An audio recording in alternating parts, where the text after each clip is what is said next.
আমরা যেটা পড়বো এটার নাম কি? তাজবিদের নাম কি? প্রাথমিক তাজবিদ। হ্যাঁ, এটা লিখছেন কে? ইমাদউদ্দিন চৌধুরী। তাজবিদের প্রাথমিক তাজবিদের শুরুতেই দেয়া আছে কিনা তানবিন, তানবিন। জানি তানবিন কোন জিনিস? তানবিন খারা কয় দুই জবর, দুই জে, দুই পেশকে তানবিন বলে। তারপরে হচ্ছে নুন সাকিন। নুন সাকিন কাকে বলে? জজম ওয়ালা নুনকে নুন সাকিন বলে। মানে নুনের উপরে একটা জজম থাকলে ওটার নাম হচ্ছে নুন সাকিন। তারপরে হচ্ছে ইজহার। ইজহার শব্দের অর্থ এটা ইজহারের অর্থ কয়টা? এটা কিরা হামজা হা হা খ আইন। এই 6টি হরফ নুন সাকিন অথবা তানবিনের পরে আসলে কি করে পড়তে হবে? স্পষ্ট ইজহার। মানে এখানে কোনো গুনাহ হইবে না। এটাকে আলাদা উদাহরণ কিটা? মান আমানা মিন হাদ। এই যে মিন মিন নুন সাকিন, নুনের উপরে সাকিন। মিন বলতে নুনের উপরে সাকিন, তারপরে হা এসেছে। হাটা হচ্ছে ইজহারের হরফ, এর জন্য সেখানে গুনাহ আমরা করি নাই। মিন হাদ। আচ্ছা, এই ইজহারের 6টি হরফকে কিতা কয়? ইজহারে হালকিও বলে। ইজহারের 6টি হরফকে কিতা কয়? ইজহারে হালকিও বলে। তারপরে দেখেন ইখফা। ইখফা শব্দের অর্থ হচ্ছে গোপন করা। আচ্ছা, কোন হরফকে গোপন করিয়া পড়াকে কি বলে? ইখফা বলে। এই ইখফার হরফ কতটি? 15টি। তা, সা, জিম, দাল, গাল, জা, সিন, শিন, সাদ, দাল, তা, জা, তা, কফ, কফ। এই যে 15টি হরফ, এই 15টি হরফ যদি নুন সাকিন অথবা তানবিনের পরে আসে তাহলে আমরা কি করব? গুণনা করিয়া পড়ব। উদাহরণ মান তাবা, মান তাবা। তারপরে দেখুন মিন সামারা, মান জাআ। মান নুন সাকিনের পরে জিম হরফ আসছে, এর জন্য সেখানে গুণনা হবে, কারণ জিমটা হচ্ছে ইখফার হরফ। জিমটা হচ্ছে ইখফার হরফ। জিমটা হচ্ছে কি? ইখফার হরফ। তারপরে খেয়াল করেন মুসাদ্দাদ। মুসাদ্দাদ কাকে বলে? তাসদীদ ওয়ালা হরফকে মুসাদ্দাদ হরফ বলে। মানে কোন হরফের উপরে যদি তাসদীদ থাকে তাহলে এর নাম কি? মুসাদ্দাদ। আচ্ছা, নুন মুসাদ্দাদ কাকে বলে? নুনের উপরে তাসদীদ থাকলে, ঠিক আছে, তাসদীদ ওয়ালা নুনকে নুন মুসাদ্দাদ বলে। আর তাসদীদ ওয়ালা মিমকে কি বলে? মিম মুসাদ্দাদ বলে। আচ্ছা, নুন সাকিন অথবা নুন সাকিনের অবস্থা কয়টি? 5টি। নুন সাকিনের অবস্থা কতটি? 5টি। আর মিম সাকিনের অবস্থা কয়টি? 3টি। তাহলে নুন সাকিনের অবস্থা 5টির মধ্যে থেকে একটি হচ্ছে গিয়ে সেটি ইজহার, আমরা পড়েছি। 2 নম্বরটা হচ্ছে কি? ইখফা, আমরাও পড়েছি। এখন আমরা পড়বো ইদগাম। ইদগামকে কয় ভাগে ভাগ করছে? 2 ভাগে। ইদগাম শব্দের অর্থ কি? মিলিত। ইদগাম কাকে বলে? একটি হরফকে অন্য একটি হরফের উপর এমন ভাবে মিলাইয়া উচ্চারণ করিতে হবে যাতে উভয় হরফটি একটি মুসাদ্দাদ হরফে পরিণত হইয়া যায়। কোন হরফে ইদগাম করিলে প্রথমটি মুদগাম, দ্বিতীয়টি মুদগাম ফিহি। আচ্ছা, ইদগামের হরফ কতটি? 6টি। একসাথে এই 6টি হরফকে কি বলে? ইয়াউমালুন, ইয়াউমালুন। ঠিক আছে, তাহলে ইয়া রা মিম লাম ওয়াও নুন, ইয়া রা মিম লাম ওয়াও নুন। ইদগাম কত প্রকার? 2 প্রকার। কিটা? মাআল গুন্না, বেলা গুন্না। মাআল গুন্না মানে হচ্ছে কি? গুন্নার সহিত গুন্না হবে। বেলা গুন্নাতে কি হবে না? গুন্না হবে না। তাহলে মাআল গুন্নার হরফ কতটি? 4টি। ইয়া নুন মিম ওয়াও। এই 4টি হরফ যদি নুন সাকিন অথবা তানবিনের পরে আসে কি হবে? গুন্না হবে। মান ইয়ামাল, কও খায়রুন ওয়া আবকা।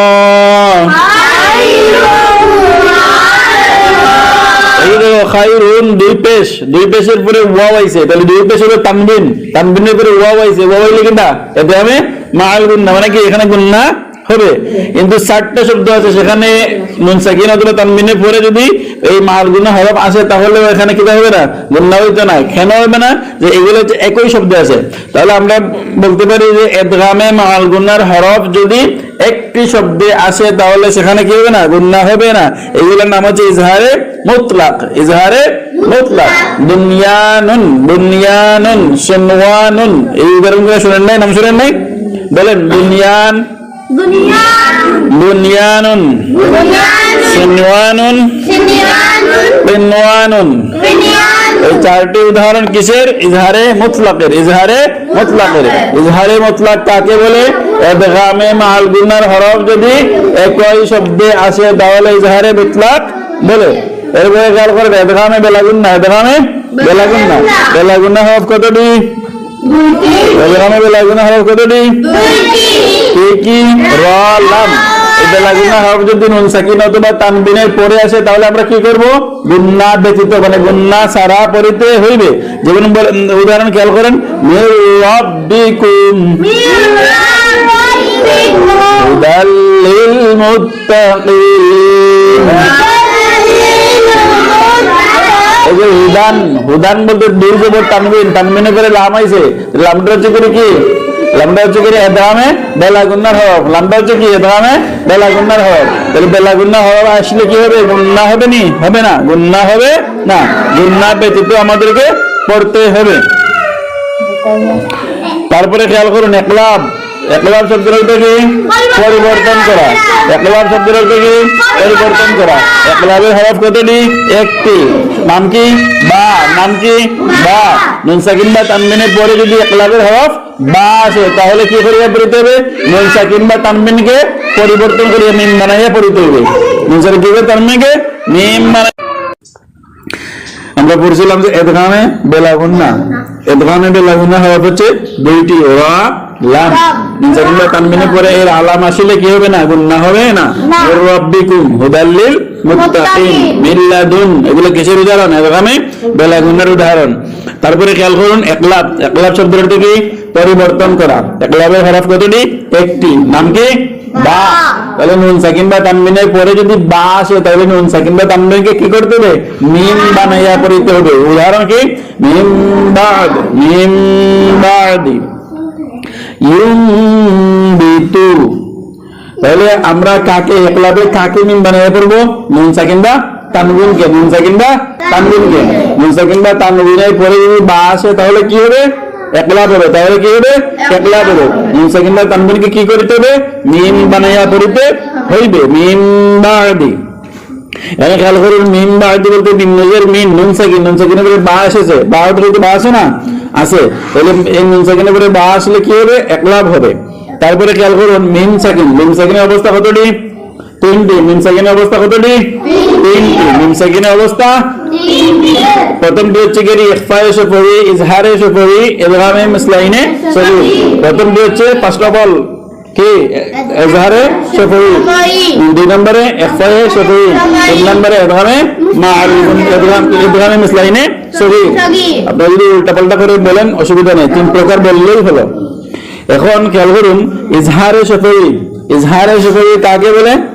যে মিম সাকিন, জজমওয়ালা মিমকে মিম সাকিন কাকে বলবে? জজমওয়ালা মিমকে মিম সাকিন বলে। তাহলে জজমওয়ালা, আলাম তারা বলতে জজমওয়ালা মিম আছে না? আলাম মিমের উপরে জজম আছে। তাহলে মিম সাকিনের পরে যদি বা ও মিম ব্যতীত অন্য হরফ আসে, কি বলেছি? মিম সাকিনের পরে যদি বা ও মিম ব্যতীত অন্য হরফ আসে তাহলে এটার নাম হচ্ছে ইজহারে শফবি। ঠিক আছে? উদাহরণ হচ্ছে আলাম তারা। উদাহরণ কি? আলাম তারা। এরপরে দেখেন ইখফায়ে শফবি। মিম সাকিনের পরে বা আসলে ইখফায়ে শফবি। মিম সাকিনের পরে শুধুমাত্র বা আসবে। মিম সাকিনের পরে বা আসলে ইখফায়ে শফবি। উদাহরণ খেয়াল করুন ওয়ামা হুম বিমুমিনিন। মিম সাকিনের পরে, এখানে মিম সাকিনের পরে বা এসেছে। হুম মিম সাকিন, মিম সাকিনের বিমুমিন বলতে বা এসেছে। এর জন্য সেখানে এটার নাম হচ্ছে ইখফায়ে শফবি। এই কায়দার নাম কি? ইখফায়ে শফবি। আর যদি নুন সাকিনের পরে বা আসে তাহলে ইকলাব। তানবিনের পরে বা আসলে ইকলাব। মিম সাকিনের পরে বা আসলে ইখফায়ে শফবি। মিম সাকিনের পরে বা আসলে কি? ইখফায়ে শফবি। উদাহরণ ওমা হুম বিমুমিনিন, মনে থাকবে। এরপরে খেয়াল করুন ইদগামে মিসলাইনে সগীর, ইদগামে মিসলাইনে সগীর, মিম সাকিনে পরে মিম আসিলে, মিম সাকিনে পরে মিম আসিলে ইদগামে মিসলাইনে সগীর, লাকুম মা কাসাবতুম, লাকুম মা কাসাবতুম। এরপরে আমরা আগে পড়েছিলাম যে নুন মুশাদ্দাদ মিম মুশাদ্দাদ, তাসদীদ ওয়ালা নুনকে নুন মুশাদ্দাদ বলে, তাসদীদ ওয়ালা মিমকে মিম মুশাদ্দাদ বলে। যেমন জান্নাতিন মিনাল জিন্নাতি, ঠিক আছে। সুম্মা আম্মা ইয়াতাসাআলুন, এই যে এগুলা মিম, এই মিমটা হচ্ছে কি মিম মুশাদ্দাদ। আর মিম মুশাদ্দাদকে কি করতে হবে? গুণনা করিয়া পড়তে হবে। গুণনা হলো এক আলিফ বা দুই হরকত, দুই হরকত বা এক আলিফ, দুই হরকত বা এক আলিফ পরিমাণ করতে হবে। হরকত কাকে বলে? একটি আঙ্গুল যদি কি থাকে মুষ্টিবদ্ধ, মানে কি আমরা সিলেটি ভাষায় কি দেখাই মুঠি মারা, জানি এটি আঙ্গুল যদি হাতের আঙ্গুল যদি আপনার বন্ধ অবস্থায় থাকে, এই বন্ধ অবস্থা থেকে মধ্যম গতিতে সোজা করতে যতটুকু সময় লাগে এতটুকু হচ্ছে এক হরকত। আবার হচ্ছে কি সোজা থেকে মধ্যম গতিতে বন্ধ করতে যতটুকু সময় লাগবে ততটুকু হচ্ছে আরেক হরকত, মানে দুই হরকত। বন্ধ থাকলে এইভাবে ধীরে ধীরে কি করবেন? সোজা করবেন, আবার ধীরে ধীরে বন্ধ করবেন। এই হচ্ছে এক আলিফ, দুই হরকতে এক আলিফ।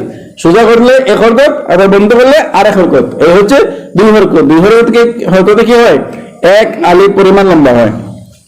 এরপরে খেয়াল করুন মদ, মদ শব্দের অর্থ হচ্ছে লম্বা বা দীর্ঘ করা। মদ শব্দের অর্থ হচ্ছে লম্বা বা দীর্ঘ করা।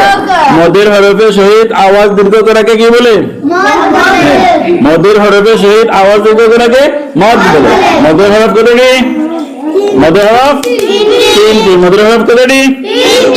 ওয়াও সাকিন তার আগে পেশ, আলিফ খালি তার আগে জবর, ওয়া সাকিন তার আগে জের। এই শর্ত পাওয়া গেলে মদের হরফ হবে, নাইলে হবে না। এর উদাহরণ খেয়াল করুন নুহিহা, নুন পেশ, নু ওয়াও সাকিন তার আগে পেশ, এর জন্য এখানে মদ, এর জন্য এখানে কি মদ। মদ প্রথমত কয় প্রকার? দুই প্রকার, মধ্যে আসলি মধ্যে ফরঈ, মধ্যে আসলি মধ্যে ফরঈ। আমরা প্রাথমিক তাজবিদ বলছি, বিস্তারিত আলোচনা আর কল সাজিদে আছে। মদ প্রথমত দুই প্রকার, মধ্যে আসলি মধ্যে ফরঈ। মধ্যে আসলি কাকে বলে? যে মদ হামজা এবং সাকিনের উপর নির্ভরশীল নয়, যে মদ হামজা এবং সাকিনের উপর নির্ভরশীল নয় তার নাম হচ্ছে মধ্যে আসলি। যেমন উদাহরণ হচ্ছে নুহিহা, মধ্যে আসলি অপর নাম হচ্ছে মধ্যে তবঈ এবং মধ্যে কসরও বলে। তারপরে দেখেন মধ্যে ফরঈ, যে মদ হামজা এবং সাকিনের উপর নির্ভরশীল তার নাম হচ্ছে মধ্যে ফরঈ।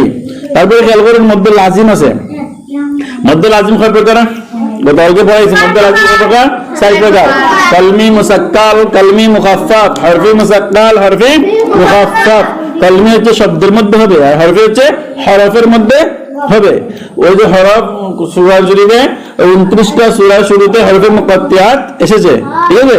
এই হরফে মুকাত্তিআত যেগুলো যেমন আলিফ লাম মিম সাদ, আলিফ লাম রা কাফ হা ইয়া আইন সাদ ইয়াসিন, এই যেগুলো আছে না, এগুলো কি হরফে মুকাত্তিআত। এইগুলোর মধ্যে যদি কোনো কায়দা হয় তাহলে এটার নাম হচ্ছে কি হরফি হবে, ঠিক আছে। হরফি কয় প্রকার? দুই প্রকার, হরফি মুসাক্কাল, হরফি মুখাফফাফ। কলমি দুই প্রকার, কলমি মুসাক্কাল, কলমি মুখাফফাফ। এখন খেয়াল করুন কলমি মুসাক্কাল। কলমি মুসাক্কাল কাকে বলে? মদের হরফের পরে যদি মুসাদ্দাদ হরফ হয়, মুসাদ্দাদ হরফ কারে হয়? তাসদীদ ওয়ালা হরফকে মুসাদ্দাদ হরফ বলে। তাহলে মদের হরফের পরে যদি মুসাদ্দাদ হরফ আছে তাহলে এটার নাম কি? কলমি মুসাক্কাল। মধ্যে লাজিম কলমি মুসাক্কাল। উদাহরণ হচ্ছে দাব্বা, হাজ্জাকা, ওই যে হাজ্জাকা, হা আলিফ জবর হা, তাহলে আলিফ খালি, হা আলিফ জবর হা বলতে আলিফ খালি তার আগে জবর আছে না, আলিফ খালি জবর, তাহলে এটার নাম হচ্ছে কি মধ্যে বছর মদ। তাহলে মদের হরফের পরে দাব হাজ্জাকা বলতে জিমের উপরে কি আছে? তাসদীদ আছে। তাহলে আমরা শর্ত পাইছি মদের হরফের পরে যদি তাসদীদ ওয়ালা হরফ থাকে তাহলে ওই কায়দার নাম হচ্ছে মধ্যে লাজিম কলমি মুসাক্কাল। মিন দাব্বা একই সিস্টেম। মধ্যে হরফ আলিফ, আলিফের পরে কি আছে? এখানে মুসাদ্দাদ হরফ আছে, এর জন্য সেটার নাম হচ্ছে মধ্যে লাজিম কলমি মুসাক্কাল। এরপরে খেয়াল করুন মধ্যে লাজিম কলমি মুখাফফাফ। মধ্যে হরফের পরে যদি সাকিন হয়, আল আন, একদম সহজ। মধ্যে হরফের পরে যদি সাকিন হয় তাহলে মধ্যে হরফটা চিনিয়ে রাখা জরুরি। মধ্যে হরফ কটা কইলাম? 3টা। ওয়া সাকিন তার আগে পেশ, আলিফ খালি তার আগে জবর, ইয়া সাকিন তার আগে জের। এই মধ্যে হরফ যে 3টা বলেছি, এই যে কোন একটা পরে যদি কি থাকে? সাকিন থাকে। মধ্যে হরফের পরে যদি সাকিন থাকে তাহলে এর নাম হচ্ছে মধ্যে লাজিম কলমি মুখাফফাফ। এরপরে খেয়াল করে মধ্যে লাজিম হরফি মুসাক্কাল, মধ্যে হরফের পরে যদি ইদগাম হয় আলিফ লাম মিম, এই লাম ইদগাম হয়েছে, লামে গিয়ে মিম রে ধরছে, ইদগাম মানে কত দ্বারা মিলিত, তাহলে এই যে ইদগাম হয়েছে এর জন্য এটার নাম হচ্ছে মধ্যে লাজিম হরফি মুসাক্কাল, হরফি মুসাক্কাল। মধ্যে হরফের পরে যদি ইদগাম হয় এটার নাম হচ্ছে হরফি মুসাক্কাল। তারপর আরেকটা হলো মধ্যে লাজিম হরফি মুখাফফাফ, মধ্যে হরফের পরে যদি সাকিন হয়, মধ্যে হরফের পরে যদি হরফের মধ্যে সাকিন হয়, যেমন মিম, মিম একটা হরফ নেই, এই মিম হরফ নাকি শব্দ? হরফ। সিন হরফ নাকি শব্দ? সিন হরফ নাকি শব্দ? হরফ।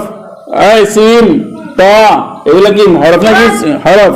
তাহলে হরফের মধ্যে মিম বলতে মিমিয়াজের মি, আবার মিমের উপরে সাকিন মিম, মিম বলতে মিমিয়াজের মি আবার সাকিন মিম। এই মিমটা হচ্ছে কায়দা কি এখানে মধ্যে লাজিম হরফি মুখাফফাফ, মধ্যে লাজিম হরফি মুখাফফাফ। মদ কতটুকু লম্বা হবে? যে মদ লম্বা হবে তিন ভাবে, বছর তাওয়াসুত তুল, বছর তাওয়াসুত তুল লম্বা হওয়ার পরিমাণ কতটুকু? তিনটা। বছর তাওয়াসুত তুল, বছর কতটুকু? এক আলিফ, তুল কতটুকু?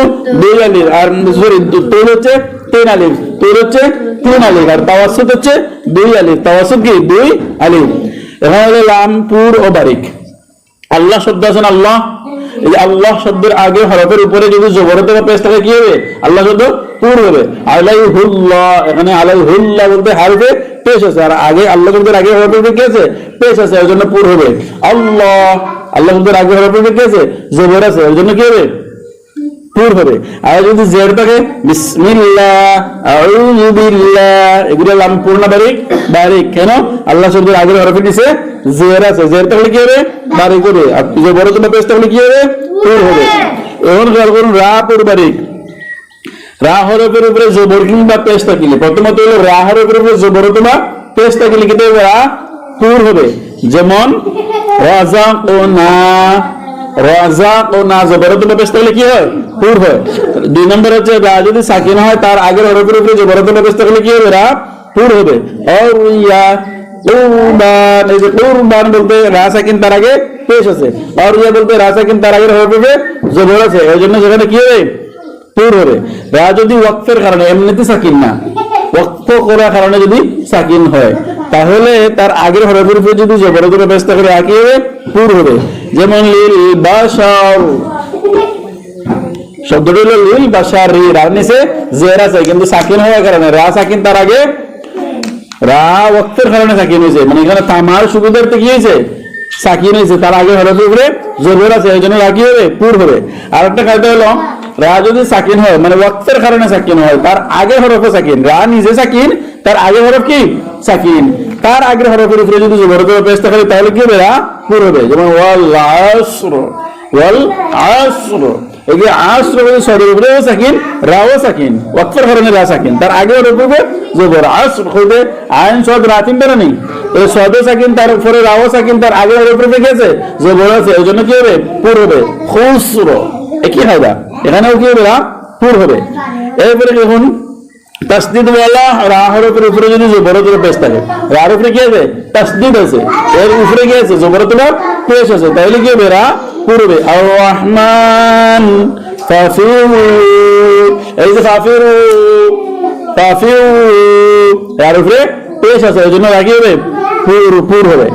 রা সাকিনের হরফ যদি, রা সাকিনের আগের হরফে যদি জের থাকে আর রা সাকিনের পরে যদি ইস্তিগলা, ইস্তিগলা সিফত বিশিষ্ট হরফ হয়, তাহলে ওই ইস্তিগলা সিফত বিশিষ্ট হরফ যদি জের যুক্ত না হয় তাহলে কি হবে? রা পুর হবে। ইউসাদ, রা সাকিন, তার আগে হরফের নিচে জের আছে, পরে কিন্তু ইস্তিগলা, ইস্তিগলা সিফত বিশিষ্ট হরফ আসিয়াছে, এর জন্য সেখানে কি হবে? পুর হবে। ইস্তিগলা সিফত বিশিষ্ট হরফ কতটি? 7টি। ইস্তিগলার সিফত বিশিষ্ট হরফ কতটি? 7টি। সুরা কথা হবে ইস্তিগলার সিফত কতটি? 7টি। খুসসাদাগাতিন ইজ, খুসসাদাগাতিন ইজ, খা সাদ দাদ গাইন তা কাফ জা, এই 7টি হরফকে একসাথে কি বলে? খুসসাদাগাতিন ইজ। এই 7টি হরফ যদি রা সাকিনের পরে আসে আর ওই 7টি হরফের মধ্যে থেকে যে কোনো একটি হরফ যদি জের যুক্ত না হয় তাহলে কি হবে? রা পুর হবে। এই হচ্ছে রা পুর বারিকের 6টি স্তর। এরপরে দেখুন রা বারিকের স্তর। রা বারিকের স্তর। রা হরফের নিচে যদি জের থাকে, আমরা আগে পড়েছি রা হরফে যদি জবর অথবা পেশ থাকে রা কি হবে? পুর হবে। জের থাকলে কি হবে? রা বারিক হবে। যেমন রিজক, রিজালুন। এরপরে হচ্ছে রা যদি সাকিন হয় তার আগে হরফের নিচে যদি জের থাকে, তাহলে যেমন ফির রা সাকিন তার আগে হরফের নিচে জের আছে। রা যদি ওয়াক্তের কারণে সাকিন হয় তার আগে যদি ইয়া সাকিন থাকে, রা ওয়াক্তের কারণে সাকিন হবে, তার আগে ইয়া সাকিন থাকবে, তার আগের হরফের নিচে জের থাকবে, তাহলে কি হবে? রা বারিক হইবে। যেমন খয়র, গদির, কি হবে? রা বারিক হবে। এই বিষয়টা খেয়াল রাখবেন। আমরা এখন বলবো মাখরাজ। মাখরাজ হচ্ছে কি? সরি, এই শোনো, মাখরাজ শব্দের অর্থ কি? বাহিরে অবস্থান। মাখরাজ শব্দটি হচ্ছে এক বচন। মাখরাজ শব্দটি হচ্ছে কি? এক বচন। মাখরাজ শব্দটি কি? এক বচন। বহু বচন হচ্ছে মাখারিজ। বহু বচন হচ্ছে মাখারিজ। মাখারিজের হরফ কতটি? 17টি। মানে মাখরাজ কতটি? 17টি। মাখরাজ শব্দের অর্থ কি? বাহির অবস্থান। আরবি হরফগুলি যে স্থান হতে উচ্চারিত হয় তাকে কি বলে? মাখরাজ বলে। আরবি হরফগুলি যে স্থান হতে উচ্চারিত হয় সেগুলিকে কি বলে? মাখরাজ বলে। মাখরাজ কতটি? 17টি। আরবি হরফ কতটি? 29টি। এই 29টি হরফকে একসাথে কি বলে? হরফে হিজাইয়া। হরফে হিজাইয়া। তাহলে 17টি মাখরাজকে কয় ভাগে ভাগ করেছে? 5 ভাগে। এগুলোর নাম কি? মাকাম। এগুলোর নাম কি? মাকাম। তাহলে মাখরাজ 17টি, মাকাম কতটি? 5টি। মাকাম কতটি? 5টি। এই 5টি মাকাম কি কি? জওফ, হলক, লিসান, শাফাতান, খাইশুম। এই জওফ শব্দের অর্থ হচ্ছে মুখের ভিতরে খালি জায়গা। এখানে মাখরাজ হচ্ছে একটি, হরফ হচ্ছে 3টি। হলক হচ্ছে কন্ট্রোনালি গলা, জানি। এই হলকে মাখরাজ হচ্ছে 3টি, হরফ হচ্ছে 6টি। আর লিসান মাখরাজ হচ্ছে 10টি, হরফ হচ্ছে 18টি। লিসান মানে কি? জিহ্বা। আর শাফাতান দুইটিতে মাখরাজ হচ্ছে কতটি? 2টি, হরফ হচ্ছে 4টি। আর খাইশুমে মাখরাজের কোনো হরফ নাই। খাইশুমে শুধুমাত্র কি হয়? গুন্না হয়। এখন আমরা দেখব মাখরাজ পরিচয় করব কিভাবে। কোন হরফে মাখরাজ পরিচয় করতে হইলে ওই হরফের উপরে জজম দিয়া তার আগে একটি হরকতওয়ালা হামজা আনিয়া উচ্চারণ করিলে যে স্থান থেকে আওয়াজ বের হবে সেই স্থান হচ্ছে ওই হরফে মাখরাজ। যেমন আব, আব্বা, আত, আত্তা, এইভাবে উচ্চারণ হলে যে জায়গা থেকে আওয়াজ বের হবে সেই জায়গায় হচ্ছে ওই হরফে মাখরাজ। এখন আমরা প্রথমে দেখব জৌফ, মুখের ভিতরে খালি জায়গা। জৌফ, মুখের ভিতরে খালি জায়গা। এই মুখের ভিতরে খালি জায়গা থেকে হরফ বের হয় কোনগুলা? মদের 3টা হরফ। মদের 3টা হরফ, ঠিক আছে? ওয়াও, আলিফ, ইয়া। শর্ত পাওয়া গেলে ওয়াও, আলিফ, ইয়া। নাইলে এমনিতে ওয়াও, আলিফ, ইয়া কিন্তু হবে না, ঠিক আছে? যদি শর্ত কি কি? ওয়াও সাকিন তার আগে পেশ, ইয়া সাকিন তার আগে জের, আলিফ খালি তার আগে জবর, তাহলেই কি হবে? ওই হরফগুলা জৌফ বা মুখের ভিতরে খালি জায়গা থেকে বের হবে। এখন হচ্ছে হলক। হলক বা কন্ট্রোনালি বা গলা। গলাকে কয় ভাগে ভাগ করবে? গলাকে কয় ভাগে ভাগ করবে? কয় ভাগে? 3 ভাগে। খাও। আকসায় হলক, অসতে হলক, আদনায়ে হলক। আকসায় হলক হচ্ছে কন্ট্রোনালি শেষ সীমানা যা সিনার সহিত মিলিত, সেখান থেকে কি উচ্চারিত হয়? হামজা এবং গুলহা, হামজা এবং গুলহা। আর অসতে হল কন্ট্রোনালি মধ্যস্থল থেকে কি উচ্চারিত হয়? আইন এবং বড় হা। আদনায়ে হল কন্ট্রোনালি উপরিভাগ থেকে কি উচ্চারিত হয়? গাইন, খ। এক কথায় ইজহারে 6টি হরফ কোথা থেকে উচ্চারিত হয়? ইজহারে 6টি হরফ কোথা থেকে উচ্চারিত হয়? হল থেকে। হল থেকে, মনে রাখবেন। এরপরে হচ্ছে কি এসে নাকি আকসায়ে লিসান, লিহাত বা সুদু জিহ্বা, আল জিহ্বা চিনেন? আল জিহ্বা, ওই আল জিহ্বা এবং সোজা উপরে তালুর অংশ, সেখান থেকে কফ, নুক্তাওয়ালা কাফ উচ্চারিত হয়। আর নুক্তাওয়ালা কাফের মাখরাজে মানে আল জিহ্বা এবং সোজা উপরে তালুর অংশ মাখরাজে সামান্য মুখের দিকে সরিয়ে কাফ উচ্চারিত হয়। আক। এরপরে দেখেন ওসতে লিসান। ওসতে লিসান মানে জিহ্বার মধ্যস্থল সোজা উপরে তালুর অংশ, সেখান থেকে জিম, শিন, ইয়া। তাহলে জিমের মাখরাজ গুণানো ওসতে লিসান, সোজা উপরে তালুর অংশ। শিনের মাখরাজ গুণানো জিহ্বার মধ্যস্থল সোজা উপরে তালুর অংশ। ইয়া, যে ইয়া মদের না, জিহ্বার মধ্যস্থল। মদের হইলে জৌফ, মদের হইলে ইয়া এর মাখরাজ হলো 2টি। ইয়া এর মাখরাজ হলো 2টি আলাদা আলাদা শর্ত। মানে ইয়া যখন মদের হইব তাহলে জৌফ, মদের না হইলে কোথায়? মধ্যস্থল। জিহ্বার মধ্যস্থল। মদের না হইলে কোথায়? জিহ্বার মধ্যস্থল, ঠিক আছে? তারপরে হচ্ছে দদ। তারপরে হচ্ছে দদ। তারপরে কি? দদ। দদের মাখরাজ কোথায়? জিহ্বার ডান অথবা বাম কিনারা। ওকে, ফরক আছে আপনারা। জিহ্বার ডান অথবা বাম কিনারা। আদ্রাসে ওলিয়া নামক চর্বণদন্ত দাঁতের পাটির মূল, সেখান থেকে দদ উচ্চারিত হয়। আচ্ছা, এখন দদ সবথেকে কঠিন বিষয় জানি। ভারতীয় উপমহাদেশে দদ নিয়ে মারামারি। দদ হবে না জদ হবে। আর কোথাও বিশ্বে কোথাও মারামারি নাই, শুধুমাত্র ভারতীয় উপমহাদেশে। অনেকে এখনো কি বলে? জদ পরে না, এটা হচ্ছে দদ। হরফটা হচ্ছে কি? দদ। তাহলে এই দদ হচ্ছে উচ্চারিত হবে জিহ্বার ডান অথবা বাম কিনারা আছে আদ্রাসে ওলিয়া নামক চর্বতন্ত তাতে পাটির মোষ, সেখান থেকে দদ হরফ উচ্চারিত হবে আও, উচ্চারিত হবে কি আও। আচ্ছা, তার দাঁত আছে না, দাঁত, দাঁত আমরা আগে পরিচয় করি দেখি। উপরে যে দুইটা বড় দাঁত আছে ওই দুইটার দাঁতের নাম কি? সানায়ে উলিয়া। আর সোজা বড় দুইটা সোজা নিচের দুইটার নাম কি? সানায়ে সুফলা। এবারে সানায়ে উলিয়ার ওই চারপাশে দুই পাশে দুইটা, সানায়ে উলিয়ার দুই পাশে দুইটা এবং সানায়ে সুফলার নিচের দুই পাশে দুইটা, এই চারটাকে কি বলে? আনিয়াব। চারটাকে কি বলে? আনিয়াব। আনিয়াবের চারপাশে চারটার নাম হচ্ছে রুবাইয়াত। আর রুবাইয়াতের পরে যেগুলো আছে বাকি 20টা দাঁতের নাম হচ্ছে কি? আদ্রাস। বাকি 20টা দাঁতের নাম কি? আদ্রাস। আদ্রাসকে আবার কয় ভাগে ভাগ করছে? 3 ভাগে। আদ্রাসকে কয় ভাগে ভাগ করছে? 3 ভাগে। দাওয়াহিক, তাওয়াহিন, নাওয়াজিজ। দাওয়াহিক, তাওয়াহিন, নাওয়াজিজ। এই হচ্ছে মোট হচ্ছে দাঁত কতটি? 32টি। একজন মানুষের দাঁত কতটি থাকে? 32টি। যারা 32টা এখনো নাই গণলে ভাই তাই না, তারা ইনশাআল্লাহ বড়ই লই যাব। ঠিক আছে। তারপরে দেখেন জিহ্বার আগের অংশে কিনারা, উপরে দাঁতের মারি তালুর কিছু অংশ, এখান থেকে কি হয়? লাম উচ্চারিত হয়। উপরে দাঁতে মারি বলতে উপরে সানায়ে উলিয়া নামক দাঁতের মারি তালুর কিছু অংশ, সেখান থেকে লাম আল। ঠিক আছে। আর লামের মাঝে সামান্য নিম্নের দিকে চড়িয়ে নুন উচ্চারিত হয় আন। লাম হলো আল আর নুন হলো আন। মনে থাকবে। জিহ্বার অগ্রভাগ সানায়ে উলিয়া নামক দাঁতের মারি তালুর কিছু অংশ, সেখান থেকে তা দাল প, তাই তায়ের মহারাজগুলো নাম জিহ্বার অগ্রভাগ সানায়ে উলিয়া নামক দাঁতের মারি তালুর কিছু অংশ, এখান থেকে তা দাল প। জিহ্বার অগ্রভাগ সানায়ে উলিয়া, জিহ্বার অগ্রভাগ মানে জিহ্বার মাথা। ঠিক আছে।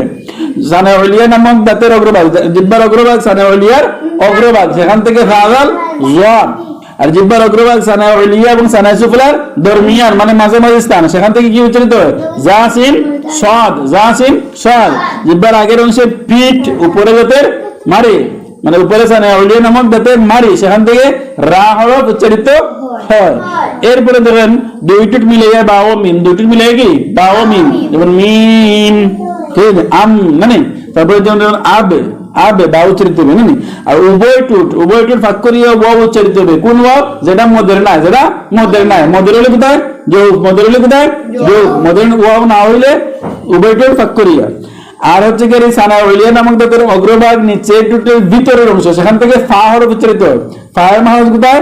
সানায়ে উলিয়া নামক দাঁতের অগ্রভাগ নিচে টুটের ভিতরের অংশ, সেখান থেকে কি উচ্চারিত হবে? ফা উচ্চারিত হবে। এরপরে যখন খাইসুম, খাইসুম হচ্ছে নাকের বাসি। খাইসুম কি? নাকের বাসি মানে সেখান থেকে শুধুমাত্র গুন্না বের হবে, কোনো হরফ উচ্চারিত হবে না। খাইসুম থেকে কোনো হরফ উচ্চারিত হয়নি, শুধুমাত্র গুন্না। শুধুমাত্র কি? গুন্না। যেমন ইন্নাল্লাযীনা ফাতানুল মুমিনিন আন্নাল্লাহ। এরপরে খেয়াল করুন কোরআন শরীফ শুরু করার নিয়ম। কোরআন শরীফ শুরু করার নিয়ম হচ্ছে কতটি? 4টি। কোরআন শরীফ শুরু করার নিয়ম হচ্ছে 4টি। মানে আমরা যে কোরআন শরীফ পড়বো, পড়লে কিভাবে শুরু করবো? আউযুবিল্লাহ বিসমিল্লাহ যে আমরা পড়ে শুরু করি না, এটা কিভাবে শুরু করবো? এই পড়ার নিয়ম হচ্ছে 4টি। তো ফসলে কুল, ফসলে কুল, ওয়াসলুল আউয়াল বিসানি, ওয়াসলু সানি বিসালিস, ফসলে কুল, ওয়াসলে কুল, ওয়াসলুল আউয়াল বিসানি, ওয়াসলু সানি বিসালিস। ফসলে কুল মানে হচ্ছে সবগুলো আলাদা আলাদা। আউযুবিল্লাহ পড়ে থামবেন, বিসমিল্লাহ পড়ে থামবেন, আর পরে সূরা পাঠ করবেন। ঠিক আছে। আর ওয়াসলে কুল মানে হচ্ছে সবগুলো একসাথে মিলিয়ে পড়বেন, একই সাথে মিলিয়ে পড়বেন।